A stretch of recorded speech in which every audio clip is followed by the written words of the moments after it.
Ready graphics? Ready theme? Good evening. For your information tonight. Hi, I'm Jesse Mullins. And I'm Lauren Milberger. And this is FYI, the Murphy Brown Podcast. You know, it was great catching up with the episode again, seeing it and reading it. I immediately, the minute I laid eyes on it, remembered why, it was such a favorite for me. And on today's episode, we'll be talking about Season 2, Episode 1, The Brothers Silverberg. Hi, it's Lauren. Hey, it's Jesse. And welcome to Season 2. Season 2, we made it. We did, and now it's time to put on our hats because the show is not on DVD past Season 1. It is not streaming, so we got to put on our hats and be archaeologists. Yes, we are searching. We are the Indiana Janes. Ooh, I like that. You can be Indiana, I'll be Jones. Sweet. Perfect. So we'll be taking two different syndication cuts and putting them together to try to rediscover all the cut scenes from syndication. Yes, try to get the full scope of the episode as it originally aired and not what we've seen as a cut piece. Some people don't realize maybe that in syndication there are cuts for time and you don't see the full episode that was aired because they add timing and all that kind of stuff was different. Yeah, luckily the TV Land edits, which most people are watching, only cut sections as opposed to individual lines. Yep. When we talk about that in this episode. Yeah. So as we go along, we'll point that out to you guys. Yes. So the title of this episode, we're pretty sure, is a takeoff of the novel The Brothers Karamazov by Dostoevsky. And a lot of sitcoms, a lot of plays, movies take this up. This was Rosenzweig. That is one of my favorite plays I've mentioned. That Barnet Kellman, our guest and director of the episode, actually directed a radio show version of that. Oh, yes. Surprise, everybody. We're not just recapping this, the two of us, like normal. We have a special guest today. Yeah, our third chair is Barnet Kellman. The guy who directed it. And we're so excited to have you join us for this. So the episode was written by Diane English. A great way to kick off Season 2, get right back into the original vision of Murphy Brown. It aired on September 18th, 1989. But it was not the first episode to be filmed that season. No. We'll talk more about that on the next episode. Yes. And understandably, it was directed by Barnet Kellman. We just keep saying his name over and over again. Over and again. Barnet Kellman. Barnet Kellman. And the music at the beginning is The Boy from New York City, although originally it was He's So Fine by the Chiffons. Oh, the Chiffons. Yeah. So The Boy from New York City was recorded by the Ad-Libs. I love this name. It's so good. The Ad-Libs. The Ad-Libs. Yes. Unfortunately, they were a one-hit wonder. But they are from Bayonne, New Jersey. Oh. So that's a nice little tidbit that connects to Hold the show. them in your heart, Jersey. And it is a Lieber and Stoller song, which I don't think we've had one of their songs. We haven't. Yeah. That's a first. And they were obviously huge songwriters in this decade. Yes. It came out December 1964. It was number 8 on the U.S. Billboard Hot 100, and the song was on the Blue Cat label. Meow. So shall we get into the episode? Yes. Barnet, welcome to the show. Oh, Yes, sorry. I'm officially welcoming you to the recording. my pleasure to be. Good to be back. Yes. So we are opening into the first episode of Season 2, and we have the lovely Miles Silverberg as our first subject. He is bopping in. He's in a suit. And this is what makes me so happy. So, Barnett, I don't know how much you have heard of our podcast so far, but I haven't been the kindest to Miles in the first season.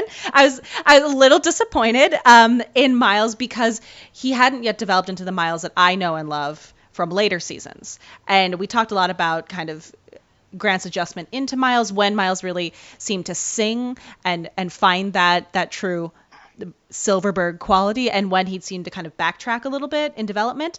And this moment was so important to me because I was like, this is Miles. Miles is here. Miles is ready. Let's do this. And it was so exciting to see from the get-go. Yeah, we talk a lot about the transition of Miles from Season 1 to Season 2. Barnett, maybe you'd like to speak a bit about that. Yeah, I think that may be one of the big reasons why I'm so fond of this episode, so proud of this episode, and feel like, in a way, it was a culmination, without us ever talking about it. We never said this, but in a way, it represented a culmination of a love and of a work that both Diane and I, kind of invested a lot in. Well, Diane was always in love with Miles because she created him to be based on Joel Tchaikovsky, her husband. So she was always had a very loving, humorous, mockingly, but lovingly mocking view of Miles. She really was crazy about the character, but on the other hand, and of course, he had a lot of heavy lifting to do because he had to be the nemesis. He had to be Murphy's nightmare. Having such a young whippersnapper, wet behind the ears boss who, quote unquote, didn't deserve to be there. And so he had to be the butt of a lot of jokes. And so I think you see that in the first season. Now, I loved Miles because I got what Diane was doing. I personally identified with him. And I love the fact that this very central young, smart Jewish character, an attractive one as well, on the show that wasn't common in those days. That wasn't common at all. And named as such, by the way, and stated, and there were going to be jokes about it. And so I was very into that process. And I think, as I said the last time I was on, I had a lot to do with working with Grant to help him kind of make that transition and find the connections to Miles and the glasses and a lot of the bits that became really staples, were things that Grant and I worked on together. When I watched Brothers Silverberg, first of all, the minute I saw the script, I saw that Diane had kicked off the second season by being able to claim a lot for Miles and Murphy's relationship, saying, we've been through so much. We now have a professional relationship. There's respect there. And now we're going to have this, now we're taking it to that next level where you're kind of, are we friends? Are we not friends? Can I introduce you to my family? Thing that happens, but doesn't happen on day one. That's a big progression, and one that obviously Miles aspires. And what and Grant were able to do, because of how far the relationship had come, was that they had this great byplay where they're just really hitting it. They're just hitting like old friends, old-time combatants and lovers and teasers, people that tease each other. They just have it from the beginning of that episode. They're just crisp as hell. And so it feels like a culmination of that whole relationship. And by the way, it's pretty exceptional episode in that very little of it takes place in the bullpen, and none of it takes place at FYI. This is one of our biggest episodes at that's really mainly centered at the townhouse and is personal for Murphy, that doesn't involve a parent, another friend, another girlfriend, or Eldon. This is Miles in the townhouse. And they say something about sitcoms. They say that that your character is either growing or sort of failing, or withering on the vine, depending on how many sets you're allowed to play in. That the more sets a character can go to, the bigger that character is in the repertoire of the show. That's why it was important in season 1 to somehow get Eldon to the office. Miles takes it, to the townhouse big time in this episode.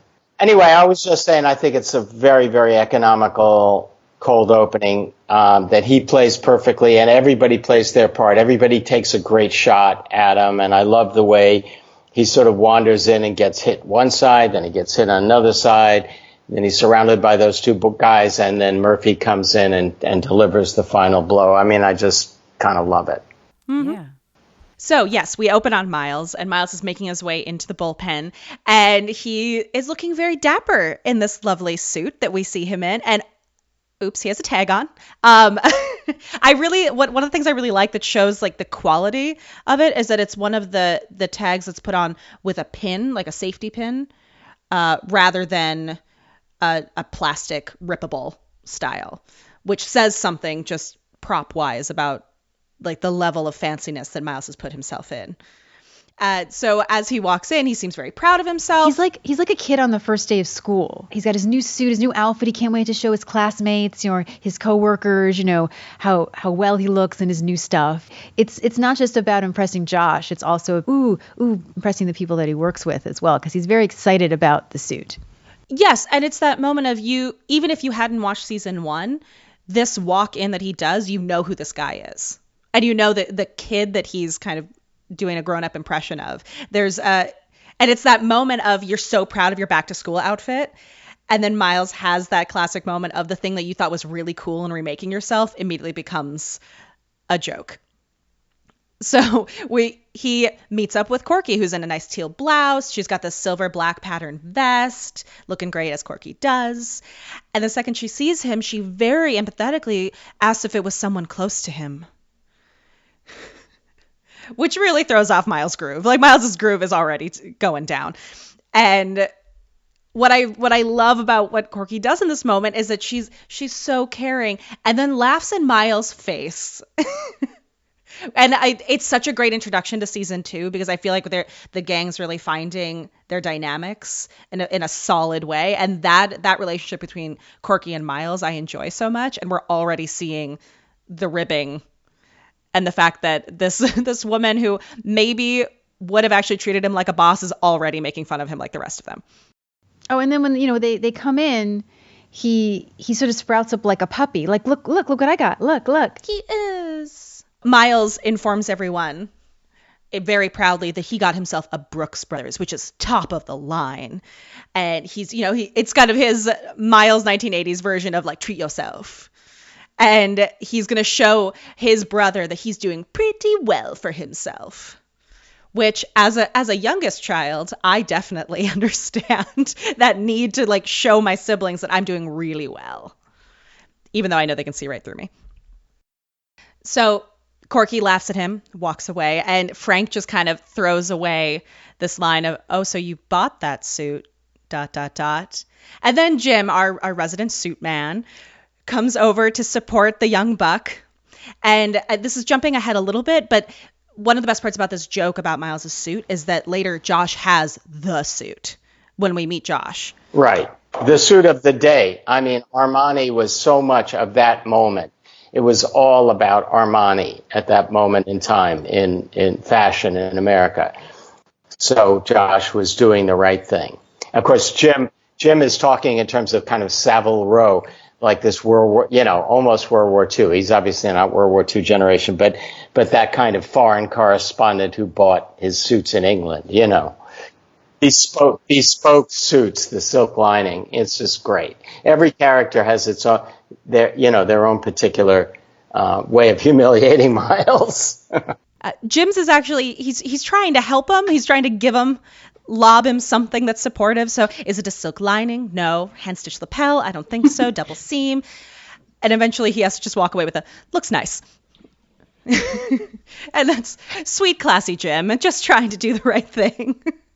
So Murphy Brown arrives, season 2 Murphy Brown in a brown suit. She's got, it's that lovely, we've talked about this, that great earth tone that she wears with the gold pops of jewelry and scarf. And it kind of brings out the gold in her hair. Yeah, I love what Murphy's wearing. I love it. The whole episode is very much sort of this sea of browns and olives. Like, that's rare in an episode, right? To have just sort of these neutral colors, but it looks so great. We have the new season 2 hair, and it's really nice. It also makes her look a little more youthful. Yeah, I love it. I love that her hair has more texture already. We're getting more into that hairdo that we see for a while.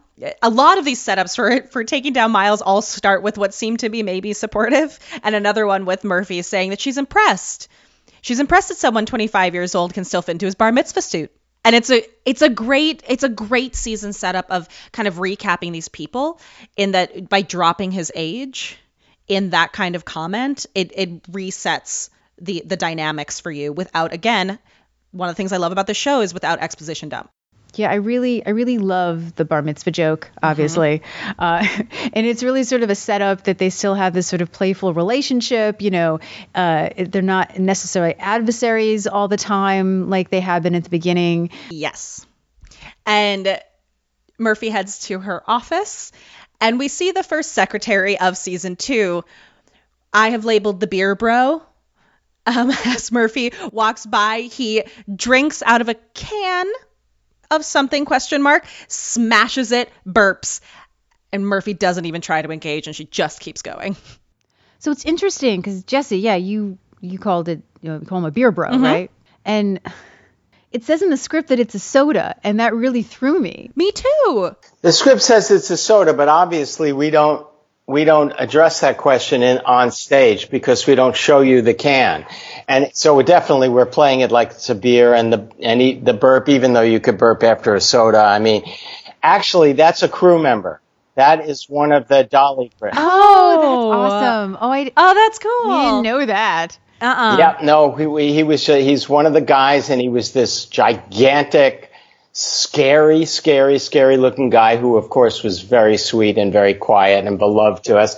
And we were doing that all the time as we were grabbing people, because, they don't like to hire short players with short bits more than for a day or 2 days. So they don't give them to you at the beginning of the week. It's a different pay scale. So the script will say there's this person there, and you don't have them at the beginning of the week. So we would grab the prop guy. Larry Dolan did a lot of this. We would grab whoever was on stage and put them into a run through so we could see the bit. And we grabbed this crew member, whose, I'm sad to say, name escapes me, and he passed away sometime during the run of the show. He was a lovely guy, but we grabbed him and put him in, and then we decided it would never get funnier than that. So we just worked with what he had, the natural quality he exuded. So we find just one us. So we find ourselves in Murphy's office, and we see the dartboard is back with the letters NRA, which for most people listening today would probably assume the National Rifle Association. However, at the same time, that time period, it could also be misconstrued as the National Relief Act. So there was a really interesting Washington Post article that came out about the premieres of and the returns of sitcoms of this week. And it actually only lists 2 shows as doing well. And one was Murphy Brown, and the other was the famous Teddy Z. Yes. Yeah, no kidding. That was the hot pilot. Yeah. And then, of course, the famous Teddy Z ended up crossing over with Murphy Brown later in season 2. And I had completely forgot existed. Sorry, Teddy. But there's a very interesting moment when they talk about the Murphy episode, and I was surprised to see that a publication had already picked up on the dartboard. And they bring up the NRA from this episode. And they say, although the old trademark of the National Relief Act is used, Diane English had confirmed that the real target was the National Rifle Association. I forgot that, because I do notice it's kind of a generic logo. But I don't remember what the National Relief Act was, but I think we were spoofing the NRA, the National Rifle Association. Diane is quoted as saying that the people here at Warner Brothers were concerned that if we took the real NRA logo, we'd get in more trouble than we will anyway. I mean, we are definitely aware timeline-wise that something personal had occurred that would definitely inspire Diane to roast the NRA. Now, in the Murphy Brown book that we always talk about, it mentions that after this, you guys got some threats. Do you remember that at all, Barnet? No, if threats came in, I didn't see them. That's how brave I am. I just walked through the bullets there. I never looked back. No, I didn't know anything. I don't know anything about any threats. So yes, we are in the office. We have seen the dartboard. Murphy makes her way in, and of course, Miles is right behind her to ask her a favor. And she hits him with the door. Oh, yeah, she does. You bet of course she hits him with the door. She has to hit him with the door. Yes, well, she must hit him with the door because we are, as you do with the introductory episode, we are reestablishing these relationships. We are back in business. This is Murphy and Miles as we love and know them. And Miles says he's asking her a favor, to which Murphy responds, "Miles, they're sold over the counter these days. You don't need to ask the pharmacist." I love that joke so much. Again, we're setting up the treatment of him as an adolescent. Exactly. Condoms were not, as it were, out of the closet. It wasn't like something that you gave, your kids when they went to middle school or that they handed out in health classes at all. It was still a very much a quiet hush hush thing. And they kept them in the back, not in the back, but under the counter or, in only reach of the pharmacist. And you'd have to ask for it. And it was tremendously embarrassing. Yes, exactly. Well, and I appreciate making a condom joke on primetime television. It's nice to see. Murphy Brown again for the win. Yeah, no, the bringing the condoms out into primetime television meant, that's a sophisticated. Just the fact that we were talking about a condom made it an adult show, made it a 9:00 show. Yeah, for sure. So Miles's request is that he wants her to meet his brother. Someone who is famous and respectful, may have anecdotes about their first year working together on a major network. To which Murphy responds, "Can't I just stay here and pound my thumb with a hammer?" I do love her delivery on that. Diane always had a great repertoire of awful alternatives to suggest rather than do something she didn't want to do. One that I still say to this day is in one episode, I don't remember what episode, she has Murphy say, "I'll just stay home and rearrange my sock drawer." I'd rather do that, in other words. And this is in that family of Diane joke. She is holding nothing back in this first episode. We are right back to true blue Murphy. And however, because we have the true blue Miles in attendance, he has leverage. And that is the Admiral Poindexter interview. Right. It's the hot interview. It's one everyone wants. Now, if people currently may have foggy memories about Poindexter or have not heard of Admiral Poindexter, so he was convicted in April of 1990. This episode took place in September of 1989, a good 7 months prior to his actual conviction. Here's what he was convicted for. So on April 7th of 1990, Admiral Poindexter was convicted of 5 counts of lying to Congress and obstructing congressional committees' investigations into the Iran-Contra affair. They were investigating the Reagan administration, their covert arms sales to Iran, and the diversion of proceeds to insurgents fighting to overthrow I'm going to say this wrong, the Sandinista government in Nicaragua. So at this time, when this episode came out, this was super hot topic. The idea that you might get to interview Admiral Poindexter in the wake of these indictments was a really big deal. And it's exactly the deal that Murphy would want. That's all great stuff. And it has a P in it, and P's are funny. Poindexter's a funny name, regardless. So even if you aren't up on your history, you can laugh at that line. So Miles is doing good. He's being a real good producer right now. A good strategist to get him to do what he wants. Exactly. He knows what the audience needs to get what he needs. So, of course, Murphy cannot resist this temptation. So she says one of her famous, "This is where I draw the line" lines. She says, "No more meals with family members, no more tea with your sister or brunch with your cousin from Dubuque, and I'm not calling you Mr. Silverberg." And Miles does the best, "One Mr. Silverberg wouldn't kill you." Exactly. He knows what the audience needs to get what he needs. So, of course, Murphy cannot resist this temptation. So she says one of her famous, "This is where I draw the line" lines.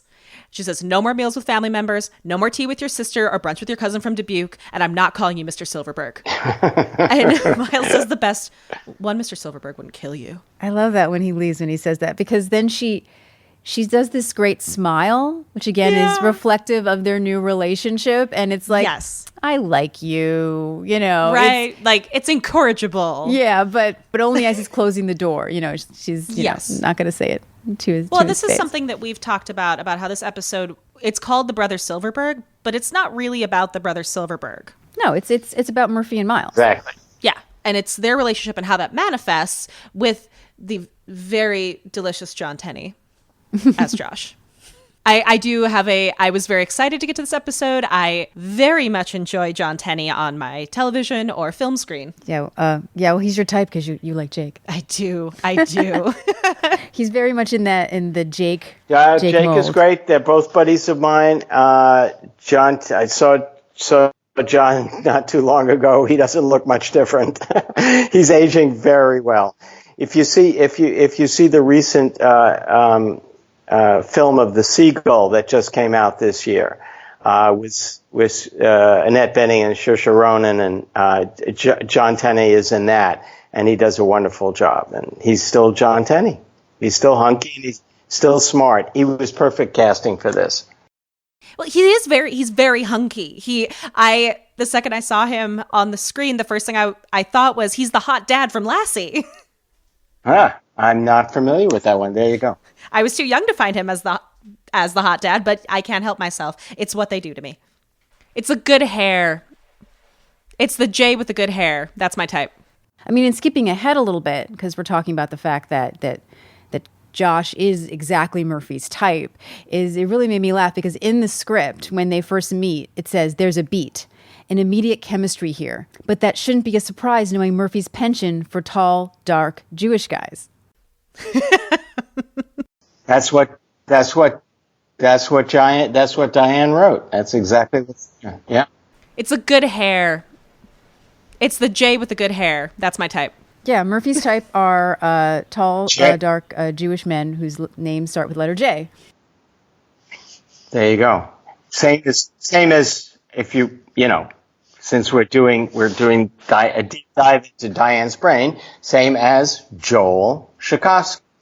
The only difference is Joel is short. And Joel has great hair. Joel has great hair. Hi, Joel. Haven't seen you in years. Hope you're well. Hi, Joel. You're hunky. So we were in Phil's. And for those who are aware, or maybe not aware, but syndication cuts so they can fit in more commercials. And the sad is that we lose lines and sections because of time. Phil's entire arc is cut. Yeah. This scene does not start with Miles seeing his brother. It starts with Miles coming in and talking to Phil at the bar. And through the entire scene, really, I was going to say episode, but this scene, Phil is sort of blown away that he didn't know that Miles had a brother. Phil's issue is that he's Phil. He knows everything. And so this is not good. Maybe he's slipping. And we have a little bit from the script here. Now, I don't do a good impression of Phil. Hi there, Murphy. Well, you should do this because I'm not going to be able to do this. So you should do it. Here we go. Wait a minute. You've got a brother? Why didn't I know that?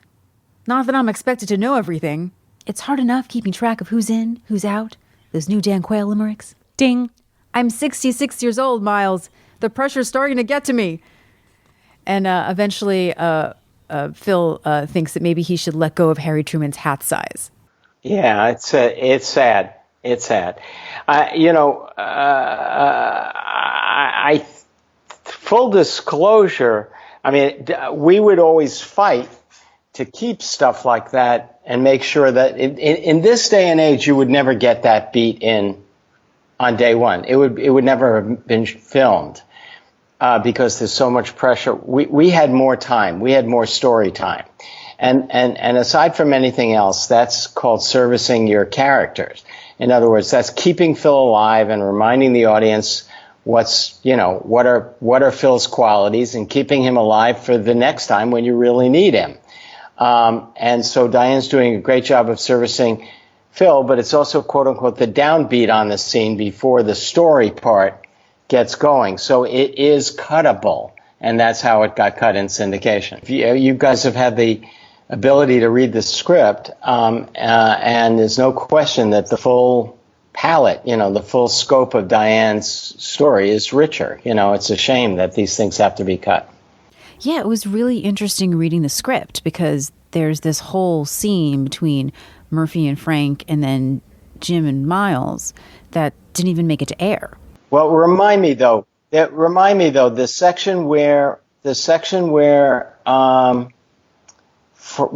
Miles goes to get advice from Frank. I know I'm jumping ahead a little bit, but that follows the scene we're talking about where Miles goes to get advice from Frank and then from Jim about what to do about this. That didn't make it to syndication, but that, I assume, made it to air. That felt like we shot that. You're saying we never shot that? Oh no, yeah, you definitely filmed that. That I know. So if the audience is not aware of what Barnet is alluding to, is that in the script, thank you, Corby, which we have, there is a whole section after this scene when Murphy agrees to go out with Josh. She has sort of a, conversation powwow, what should I do with Frank? Well, Miles has a similar conversation about the whole thing with Jim. And my understanding was it was cut for time, but I'm pretty sure, Barnet, from everything that I know, not that I was there, that you guys did film this. And also in the Murphy Brown book, see, it's funny because we always knew we would have an inside track on this episode because the Murphy Brown book we always talk about really goes into depth to this particular episode. But it said at the table read that you guys actually talked about making it an hour episode because it did run long. Barnet, do you remember that discussion or conversation or how that went? Yeah, that starts to ring a bell. It does sort of feel like that. It feels like we worked hard to compress it. Yeah. Well, it's a very tight episode. It's a very tight episode. So in a way, at the end of the day, I think it's fine. But yes, because something I was wondering, I know it seems like a very little thing, but when I watch these things, I can't help noticing with pleasure sometimes things that, that looks like just what I would do. And then sometimes with dismay going, why did I do that? That doesn't look like me. And I noticed, for example, the beginning of the Sardellas scene starts right at the table. And in the script, it says they're entering. And I sort of remember setting that whole thing up on the entrance. We must have cut in right at the table, just literally to shave the time of that entrance. In other words, we compressed the dialogue. We kept the dialogue, but we did it in a much more curt way, I think, in the final episode. But that saves maybe 10 seconds walking in or 20 seconds. Yeah, it's just so sad. Nowadays you take that extra footage and put it online as like a bonus. And now it's lost to time. Yep. So Phil wanders off. And what's interesting is that when Josh comes in, this is what it says about him in the stage directions. He's about 27, tall, good looking, wearing an incredible navy blue Armani suit. In a nutshell, he's a GQ version of Miles. Smoother, more mature than his years. So something that, we mentioned earlier was Miles saying that he got the Brooks Brothers suit to treat himself.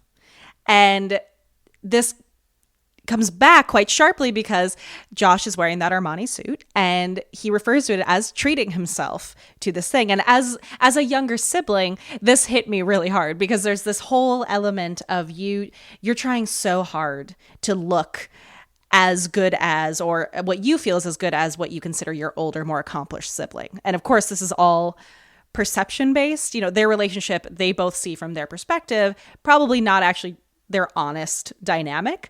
And you can see how Miles, he's so proud of the suit that he got. He's so proud that he did this and he's showing his brother. And then his brother comes in with the very thing that's just out of Miles's reach and just like one-ups him. And you can just see it kind of just like the knife goes in and twists a little bit.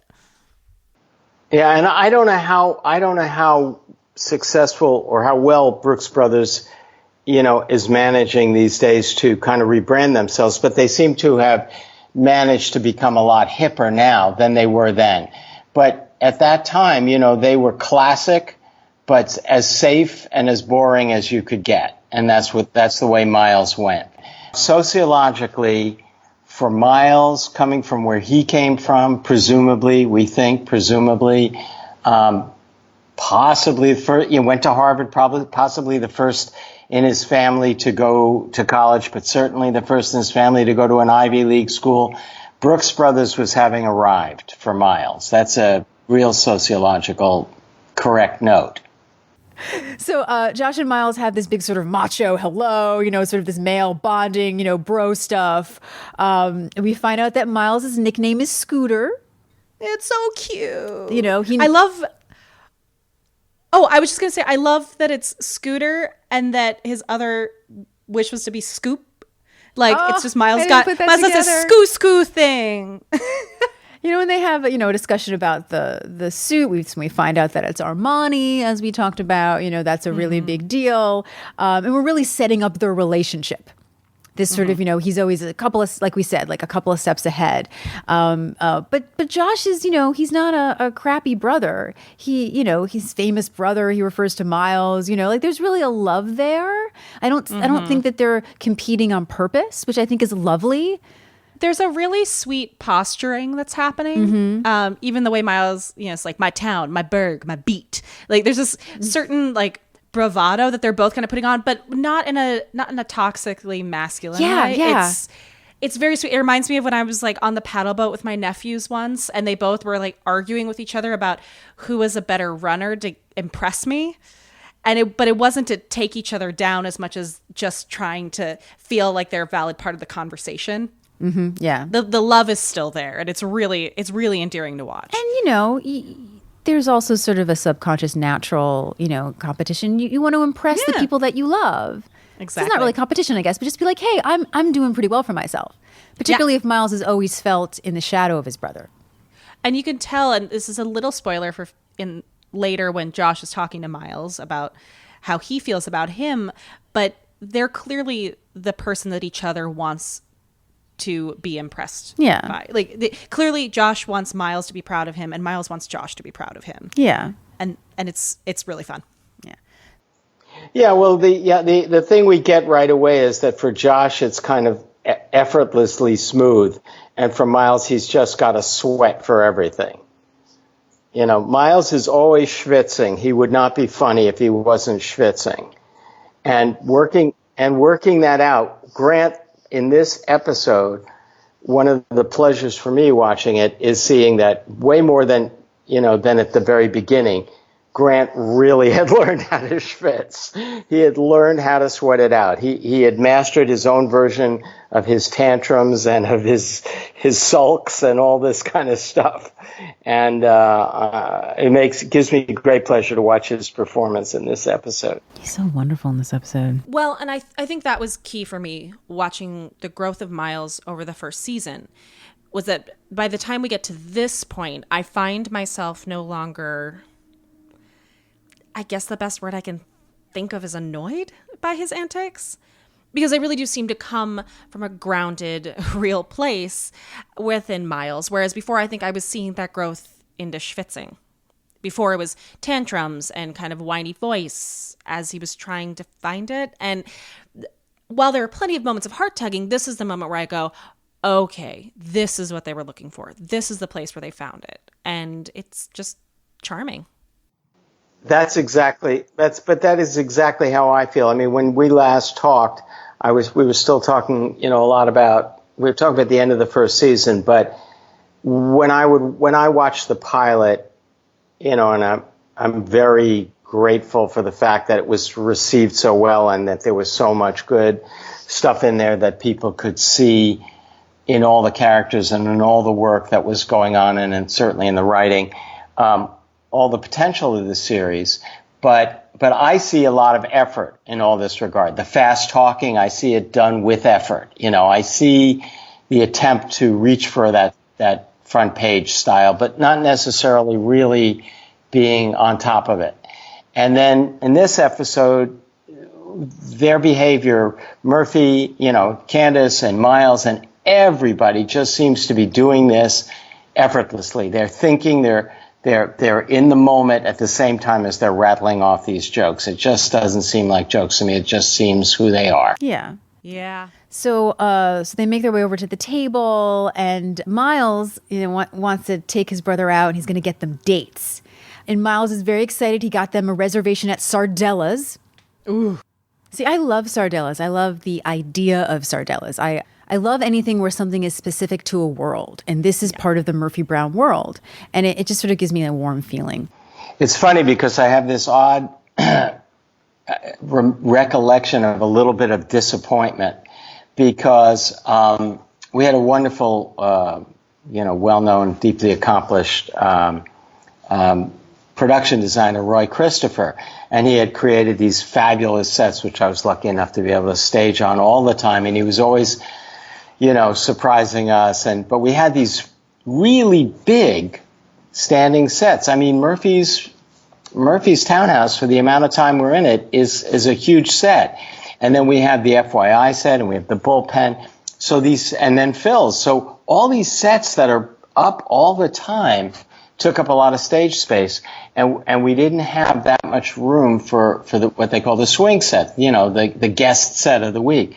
And so that after that big buildup, I kind of wanted Sardella's to be more punchy than it was. It seemed like a quiet Italian, sort of bistro, rather than the hottest place in Washington at the moment. So I was personally a little disappointed when I walked onto that set, just because we didn't have, it was nicely appointed, but we didn't have the room to give it scale and give it scope.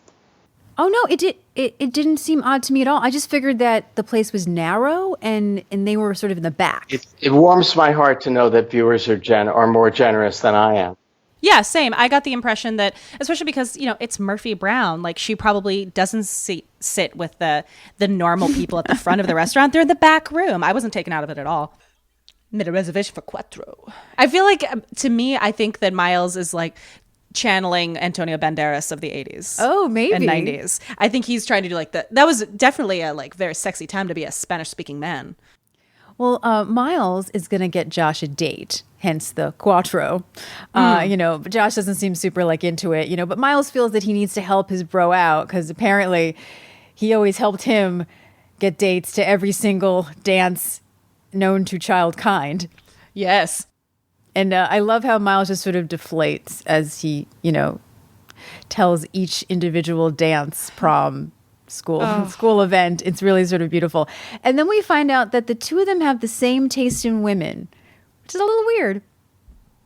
Amy Turlo. Amy Turlo. Amy Turlo. Amy Turlo, yes. They both like the same girl. Because they're very close in age, as we keep being reminded. Mm-hmm. Murphy later is, how you're older, right? Yeah. So Phil calls Miles away for a phone call, which gives a great opportunity for Murphy to enter. What I love is that in the stage directions, she comes in and asks where Miles' brother is. It says in the script that it's like a death sentence for Murphy. She's very begrudgingly coming in. And when she sees Josh, she can't believe it. She goes, "Whoa, mix up at the hospital," which is such a great line. It's a great line. I love the delivery. I love, you really get the shock, but also, she's into this guy. So Phil is still stuck on not knowing that Miles had a brother. He just sort of, wanders off again. And then Murphy approaches Josh, "Excuse me, I'm following a hot lead. Rumor has it you're a Silverberg." Yeah, it's the first time we see that Murphy has game. With Jake, we saw her have this kind of sexually charged relationship with somebody, but their relationship and their dynamic was already established. This is the first time that we see her at the moment of attraction going in fresh. And it was really cool to see that swagger. I know we've already done, Jake and all that kind of stuff, but I think this was Candy, I think, was most comfortable flirting with Penny than anybody else. That's my opinion. I also really love that she's famous. He's not. So when, she says who she is, he goes, "I know." And she's like, "Right." And just the way that Candace says "right" is obviously from experience, because all of her life people have known who she is. But yeah, there's so much behind that. And I don't know if it's, this is the dynamic, but she's also sort of enamored with him. And there's lots of layers to me in that "right" that I really, really love. It is. You can see there's this slight almost disappointment in her, like that. I see this moment of her wanting to approach this fresh and having someone be like, "Yeah, I know who you are," is a little like, okay. I got a lot to live up to, maybe. Exactly. Or like, do you think of me as an older woman? That's true, right? Oh, hey, you're right. He knows how old she is if he knows who she is. Yes, he does. And if that's something that she might be sensitive to as far as an age gap. Ooh, so many layers. So layered. Murphy says that it was her idea to have lunch. She's so darn fond of Miles. I love that she starts speaking like Jen. So darn fond. So darn fond of Miles. I was like, where did Murphy go? When she found out he had a brother in town, she just had to meet him. You're an older brother, right? A year and 8 months. That would make you 27. 27. And then in the stage directions, it says shit. I love that that's in the stage direction. Several times. It is also on her face. Yes. Great reading of the line there, Candace. Yes. Yeah, this whole relationship, seeing it now, being Murphy's age, is so much different for me. There you go. You know, and knowing people who are 27 and having been a teen or a tween when I watched this, it's so much more visceral to me. Like, I get it on a different level, particularly all those times when Murphy hits the arm. She goes, 27, huh? And it just, I'm like, oh, yes. Oh, I get this. And it's so interesting. Yeah, same. Like the idea of 27 means such a different thing to me now. And the idea of, like, if I was flirting with a 27-year-old right now, even at my age, I would feel a little cradle robbery, and seeing them as younger, but it doesn't feel like that. He's a very mature 27. Yeah, and it doesn't feel creepy. It feels very natural. No, it doesn't feel creepy. I don't think their relationship feels creepy at all. It feels exactly the way you want it to, which is, you know, they've got so much in common. They look so great together. Why not? You know, but they are going to have different references, and it is going to be something for her to deal with. Yeah. Well, and this is, again, jumping ahead a little bit, but there's a line later that Murphy says about, I don't want this to change our relationship. That's a huge moment in the story of Murphy Brown, where because she obviously falls for Josh, and so for her to give priority to her relationship to Miles, who we started a year ago with the guy she was stuck with when Arvin didn't come back, you know, that's the whole story. That's the whole story, is that she cares more about Miles than this fling. So that's a big deal. Yeah. So he's working on a very specific environment case. And at first, Murphy thinks that he's working for the bad chemical company, Teltec. Mm-hmm. But he's repping the family that had a toxic waste dumped in their yard. And he knows it doesn't make him rich, but it helps him sleep at night. And he starts to get a little distracted, you know, by her. And Murphy says that she has an underground source, you know, but Josh already knows the underground source. I was really taken aback because the way that she says hazardous waste is so sexually charged. Like, I'm not used to those words being so sexy. And to use, you know, modern terminology, they clearly want to bang. Yeah. By the way, did you catch the name of the scientist who's husband? Yes, Corby told us. Dr. Bruce Janicek is Corby Science's husband, who was, in fact, a scientist. And for some reason, you know, since we were all such show business types on set, we found it, you know, very special that she had a scientist for her husband. I think they should be a sitcom. Yes. So then Miles shows up, and he's so excited that Murphy and Josh have met. I love this line. The two most important people in my life. Oh, so telling. Oh. And he asks what they think of each other, and they both think they're pretty great. They're pretty they're very happy. They're just looking at each other. And Miles doesn't quite get it yet, because I think he doesn't want to get it. No. You know, these people are not people who should be attracted to each other. So why would you see that? Exactly. Miles calls him the firstborn. Many references, as we've mentioned, to the fact that he's older, but not by that much. Miles wants to impress Josh that this is close personal. He has a close personal relationship with Murphy, and he goes through this whole monologue. And in fact, Barnet, I wanted to ask you, because we have the script now. Thank you, Corby.